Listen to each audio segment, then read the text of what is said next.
When I was a young lad, the games I played were usually determined by whatever my mom randomly bought for me. And while I did have consoles growing up, I ended up spending a lot of time playing PC games on the old house computer. That was really all the computer was for now that I think about it. All I knew about computers is that you could put a floppy disk or a CD in and you would have something to play. Oh, and there was that Encarta encyclopedia thing, but even that had a baller game on it. Honestly, I could do this video on so many different things like edutainment games ranging from Math Blaster all the way to the homie Pajama Sam, or the Furby game that exists in only the darkest recess of my mind. But there was one game that instantly popped into my mind, and from there it reminded me of other games, and turns out they were all in the same bundle, kinda. See, there was this bundle called the Splat Pack, which was a collection of Nickelodeon games to make sure your kid was doing something that wouldn't bother you. And first of all, what a sick name. I really enjoyed how hard they leaned into the slime stuff. I even remember having some slime myself, but when I think about it, my nose is assaulted by a super salty smell. Anyway, the thing is, I don't really remember playing a couple of games on here, and that's where the Nickelodeon 4-pack comes in. This fills in the gap somewhat, but also has a game I know I didn't play, which means that someone must have been selling some bootleg copies that mix and match the games, and hey, I didn't notice. I look back on my memories of playing these games pretty fondly, so of course I plan to ruin that by playing the games today and talking about them. But I'm getting ahead of myself. I've been name dropping the packs and bundles, but I haven't even said what games are in the packs and bundles themselves. So in the Splat Pack, we have Nicktoons Basketball, Fairly Odd Parents Shadow Showdown, SpongeBob Movie Game, SpongeBob Employee of the Month, and Jimmy Neutron vs. Jimmy Megatron. And in the 4-pack, we have Rugrats All Growed Up, The Wild Thornberry's Rambler, SpongeBob Operation Krabby Patty, and the Negatron game again. And by the way, I'm not doing the SpongeBob games because I'm saving those for a special video. Don't tell anyone. And I'm not doing Nicktoons Basketball because no matter how hard I looked, I couldn't find a download for it, and I'll be damned if I pay money for it. But if you click this video hoping for a review of Nicktoons Basketball, it looks like Backyard Basketball if you added in Nickelodeon characters. I'm sure it's fun enough, but it doesn't have Mentally Challenged Pete, the Wheelchair Asian Guy, or Pistol Pablo, Destroyer of Worlds, so I could take it or leave it. With that said, this video is going to focus on a nice slim 4 games, and this intro has been going on long enough, so let's get right into it.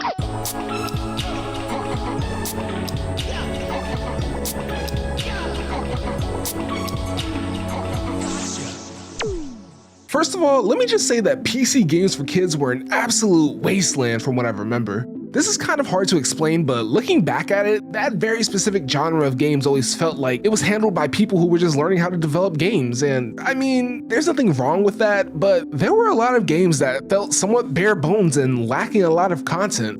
And maybe I'm just spoiled by the games of today, but man, were they unbelievably short. And sure, there's nothing wrong with a short game, but there was not a lot in the way of replayability. In fact, most games are even shorter on subsequent playthroughs. That's why when they do seem to have a bit of effort put in, they tend to stick out in our nostalgia-riddled minds, whether it be because of good writing, interesting settings, or good gameplay. Some games that come to mind are the Humongous games, the SpongeBob games, and the Lego Island games. But with all that said, Kid Me still loves pretty much all the games I played, so of course I was excited to play them again for this video, but well, why don't we just jump right into the games. Coming up first, we have Jimmy Neutron vs. Jimmy Negatron, a game that I really wanted to play again, but couldn't really figure out how to get it working till recently. So in this game, Jimmy Neutron gets trapped by his evil alternate dimensional self, Jimmy Negatron. At least I think that's what his name is, I'm not really sure. Jimmy Negatron. Anyway, Negatron wants to create havoc in Jimmy's world because he's bored, and when you're bored, you can't just have a regular hobby like wood carving or something. But Jimmy being Jimmy, he eventually breaks out after a kind of funny interaction with the robot guarding him and sets out to undo the mess Negatron made. You see, while Jimmy was locked up, Negatron convinced Jimmy's friends and family, except Sheen, to drink a mind-controlling offshoot of Purple Flurp and put them in weird places. And somehow only Miss Fowl was able to recognize that something wasn't quite right. Not even Jimmy's own parents could recognize the difference between their son and an evil clone with a goatee. In fact, no one even really bats an eye to the full-on evil mustache goatee combo Negatron has going on. But anyway, Negatron does such mischievous things as lock Miss Fowl in a tomb in the Egypt exhibit, lock Jimmy's parents in actual Egypt, make Carl really huge to the point that only burgers can calm him down, and reprogramming Jimmy's door computer thing to capture Libby. Jimmy fixes all that and traps Negatron inside a flirt vat. But this isn't the end because Negatron throws a hissy fit and releases all the dinosaurs from the museum, which is promptly resolved by Jimmy. Vowing that this isn't over and that he'll make Jimmy pay tenfold in the sequel, Megatron heads back to his dimension. Unfortunately for him though, Jimmy reprogrammed his teleport thingy to lock him into the cage he kept Jimmy in, and this is the last time we ever see Megatron because he probably starved to death in that cage. As for the gameplay, well, this is the only 3D platformer of the collection and you can kinda tell. You'll instantly notice that the models of the characters look just off, where you end up feeling like you're in a bizarro world, which isn't helped by the fact that the character voices sound just off enough to make me question if these are the actual voices of the characters. Jimmy, you still sweet on Cindy? I thought you weren't interested in girls just yet. The controls feel jank as hell, and the lack of a strafe really hurts the speed of doing simple things like moving to the right. Jumping isn't too bad since Jimmy honestly has some hops and should just join the track and field team or something. It's super forgiving to the point where you look at the concept of swinging and laugh because you could just jump the gaps pretty easily. Honestly, the ropes don't even need to be there, but I know it's because it's a kid's game. Like, for example, one of the main draws of the game is finding materials to induce a brain blast, which creates cool things that you can use. The only thing is that most of them don't really matter because you would really have to go off the beaten path to find the materials, and the ones that do matter are practically given to you and also don't really matter. And speaking of nothing really mattering, let me talk about how dying works in this game. First of all, jumping slightly higher than Jimmy's max jump height kills him. I think that's because it's the point where Jimmy's big old head starts to affect his gravity or something. But that's not what I really wanted to highlight. Nah, it's the fact that there is absolutely no consequence for dying. You don't lose any score, you lose very little progress if any, and Jimmy even lampshades this by saying, "Isn't time travel great, Goddard?" As for the levels themselves, they honestly have pretty good variety in terms of the actual environment you go through. From a shipyard to bootleg Atlantis with everyone missing, from fake Egypt to real Egypt, they did a pretty good job making unique sceneries to drudge through, which brings me to the actual level design. They range from crazy boring and super repetitive to mildly amusing. It's a crapshoot, really. The only thing that I can give to it is that if you're going at a reasonable pace, the levels honestly have a good length to them. Like, it's just under the threshold where I would want to hit the jack button on this game and on my life. Well, except for Libby's level, that one is just awful. It's basically a short auto-scroller level that takes forever to finish because you move so slow. Oh, and occasionally you shoot mosquitoes, which is less fun than it sounds, I promise. But then you get to the set of levels where you have to chase Megatron around, and that one's kind of fun, mostly because I could just run around the neighborhood since there was no time limit or anything. I actually remember this being the level I most looked forward to as a kid, and it's for good reason. Oh, and that submarine level is also awful, just awful. Past that, there are some annoying bugs that I had in my copy of the game. The main thing was that my bubble shooting thing refused to fire and I had no idea why. But I guess it's fine though because I just spammed left and eventually fired out a shot not in front of my face. And there's enough collectible ammo where I never actually ran out. No wait, now I'm using a controller and everything's fine? Now I really don't know what's going on. Finally, there's a score system to see how well you did in the game, but I don't want to talk about it because I didn't get genius and it makes me feel bad. But I mean, I could definitely get it if I actually wanted to though, because the game only lasts about an hour and some change. But would you believe me if I said that this is probably the longest game in the bundle? As for a recommendation, yeah sure, go ahead and play it. It's not very long, and if you played this game in your childhood, it definitely holds up as well as a game like this could. And shoot, your kids might enjoy it as well. Though there is a stunning lack of Sheen, and I can't explain why such an important character isn't really present. The only thing I could think of is that Sheen's voice actor couldn't do it, so they just cut him. That's probably why he jumped ship to Planet Sheen, but you know what's funny though? This is definitely the best game out of the ones I'm looking at, so the rest of this video should be fun. Next up is Fairly Odd Parents Shadow Showdown, and from here on things get a lot more simple. Before I get into the story of the game, I just wanted to point out how ahead of the time this game was. The animation in this looks a lot more like how it looks now, more so than how the show looked like when the game came out.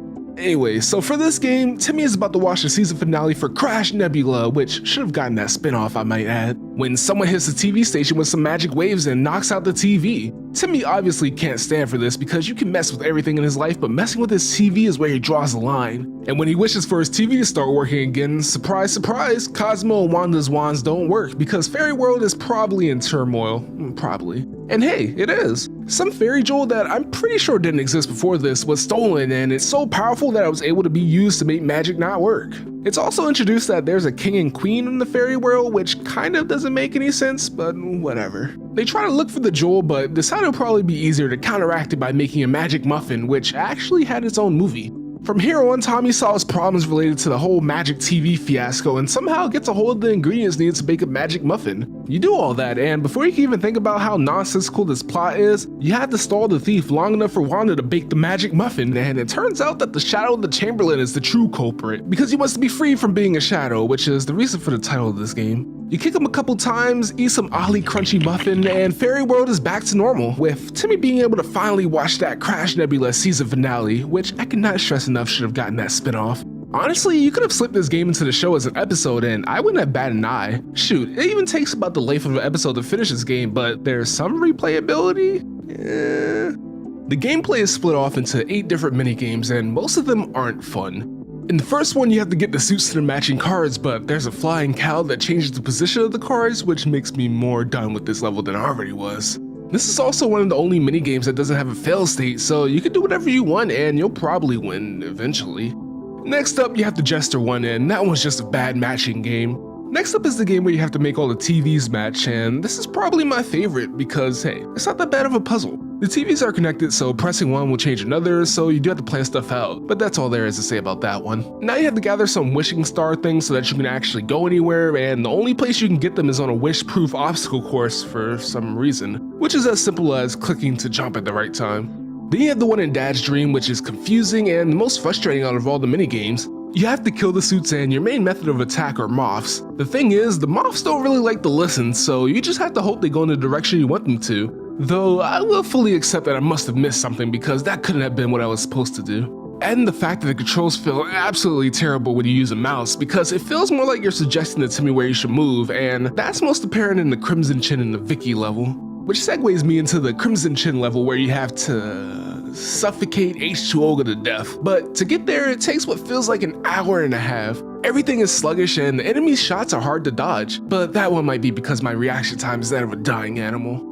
In the Vicky level, you have to stop her from blowing up the world, and you do that by turning into a pinball in a hole. What the hell? You can't really stop, so you just barrel into the lasers, but honestly, you could just run to the end without worry because they give you more than enough battery life to make it to the end.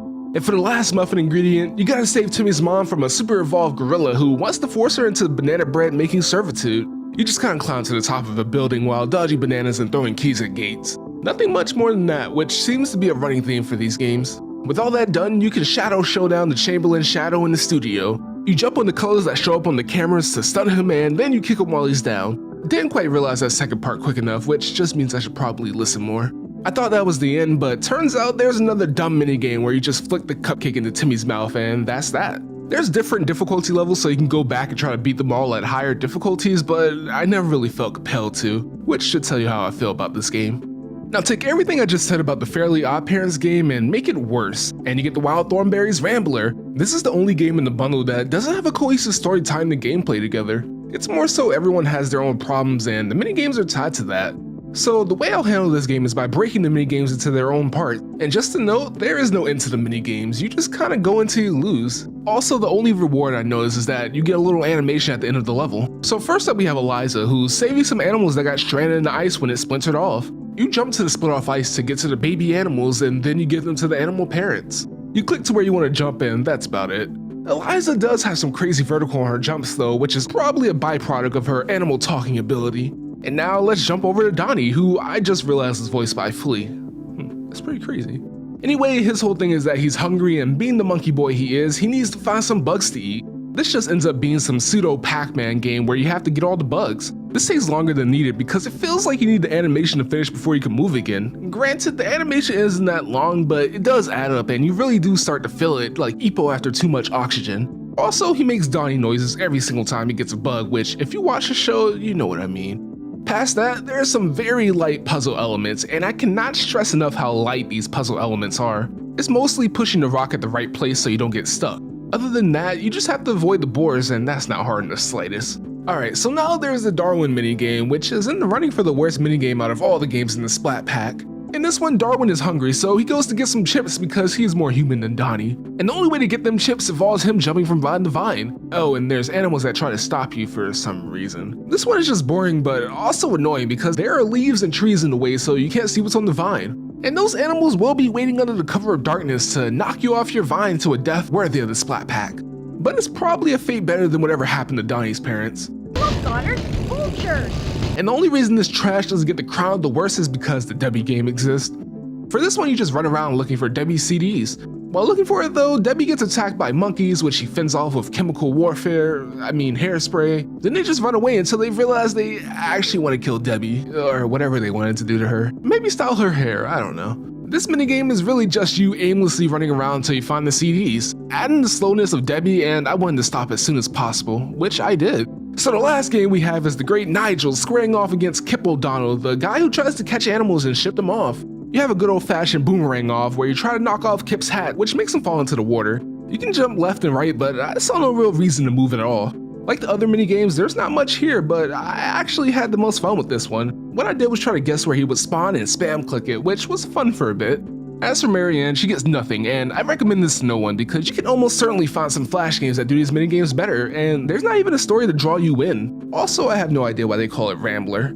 For the final game, we have Rugrats All Growed Up, Older and Bolder, which, before you ask, is the name of the special, and they changed it for the spinoff, which is All Grown Up. With that out of the way, this is the only game in the bundle that elicited borderline tearful frustration and a lot of anger. By the time I was on the last level, I was way past done with this game, which is sad because this game has some of the highest potential in the group, rivaled only by Jimmy vs. Negatron. You can tell there was thought put into this game, compounded by the little bit of writing in here which feels true to the character, especially Angelica. Even the little one-liners by the characters you pick make sense in terms of how they are in the show. The only thing is, like Megatron, there's a baffling lack of important characters. In this case, there's no Phil, Lil, or Susie at all. But the story is pretty interesting, the level design is actually inspired and varied enough that one of the levels actually stuck out in my mind since I was a child. And the puzzles in this game actually require more than just a passing thought, which surprised me. Though the puzzles are kind of spoiled by Angelica telling you what to do half the time. It's even reasonable to find all the collectibles if you wanted to get into the secret room, but all this is thrown down the drain by how awful the actual gameplay is. You know, the most important part of the game. To put it simply, the jumping in this game is downright atrocious. If just the jumping was fixed, everything would be fine more or less. So you have the jump from standing still, which pushes you forward, and you have the longer jump if you hold a direction. The thing is, your character accelerates quickly, and this severely throws off your timing. You know it's bad when every time I saw a gap, I was making a mental bet on whether or not I would actually clear that gap, which was a pretty easy gamble since I failed more often than not. And the truly heinous part of it all was that if you died, you get put back to the start of the room right before the one you died in. That means that if the room before had some particularly hard jumps, well, buddy boy, you had to do it again. Die there and you go back again, and this can go on until you're in a room that you can't die in. The first time this happened, I wanted to turn the game off because I started to realize how this game was going to play out. When it happened in the conveyor belt section of the factory level, I wanted to chuck my keyboard and myself out the window. And you would think that I would have gotten better at jumping by the end, but only marginally. I was still gambling with my life at any and all gaps up until the credits started rolling. But wait, I kinda got ahead of myself there. I should at least talk about the story real quick. We've all seen this special, they go into the closet and become teens, but in this story the guy in the TV, Dr. Spooky, sends them into the future 10 years, and now they have to find the plans for an untime machine so they can go back. Names aside, Dr. Spooky doesn't seem to be that bad of a guy, because he does help them get back home, but he's definitely a sketchy dude. See, to get the parts for the Back to the Past machine, the teens gotta get past death traps, also known as Dr. Spooky's inventions. The Spooky Library has a book that contains plans for the machine, I think, but you have to dodge all the books flying around. The factory level has the robot needed for the machine, but he's busy packing boxes that fall on you, and you also have to get past the conveyor belts. The attic has the TV antenna you need, and bats, a whole lot of bats, and spiders, because it's an attic. And finally, the greenhouse has a big eggplant, though I think that might just be Spooky's lunch. To get that, you have to go through bees and sentient plants that will, eat you whole. And after gathering all the items, you just put them together and you got a stew going. The last level isn't that bad, but I got stuck because it was sometimes hard to tell what platform led to another room. It blends into the background so well that I don't feel bad for missing it. Anyway, with that, the game is over and the Rugrats can go back to doing baby things, maybe looking for Phil, Lil, and Susie.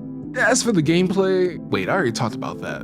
I think people should try this game just to understand my pain and my frustration of how good this game could have been, even if it's just for kids, and how it was ruined by one little part of the gameplay that exasperated the most annoying aspects of the game, aka the obstacles. And let me just reiterate this, I hope I don't see those damn conveyor belts ever again. And with that, we've come to the end of this lovely video.